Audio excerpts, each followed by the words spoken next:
ចាស់កាយើងនៅរៀនមិនភ្លេចឡើយនៅក្នុងចិត្តធ្លាប់ឈ្លោះឌឺដងសើចលេងជាមួយគ្នាអនុស្សាវរីយ៍ច្រើនរាប់មិនអស់គិតទៅពេលនៅសាលាគ្មានអ្វីក្រៅពីសប្បាយ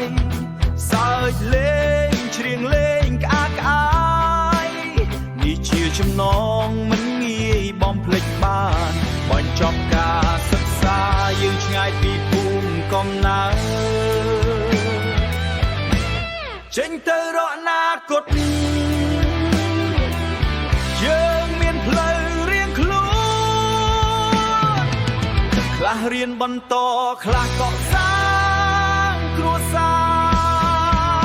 រ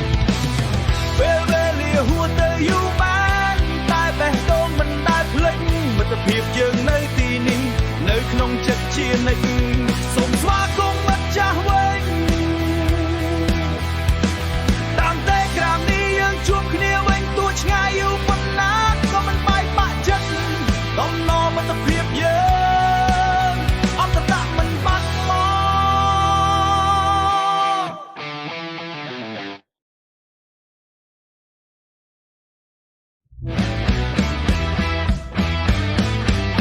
ខ្លះទៅរៀនបន្តខ្លះធ្វើការឆ្ងាយ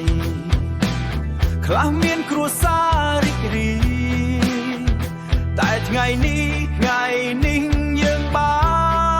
នជួបគ្នាវិញដោយចិត្តមិនប្រែអនុស្សាវរីយ៍ចាំងចាស់ត្រឡប់មកដូចម្សិលមិញឈ្មោះមិត្តនៅក្នុងឆាតធ្វើឲ្យបេះដូងយើងញញឹមសារមួយសំឡេងមួយធ្វើឲ្យចិត្តកក់ក្ដៅមិនថាយូរប៉ុណ្ណាយើងនៅតែដូចដើមចំណងនេះមិនរលាយទោះពេលវេលាប្រែប្រួលមិត្តភាពយើងនៅតែរឹងមាំជានិច្ចកាលសូមស្វាគមន៍មិត្តចាស់វិញតាមទេក្រាមនេះយើងជួបគ្នា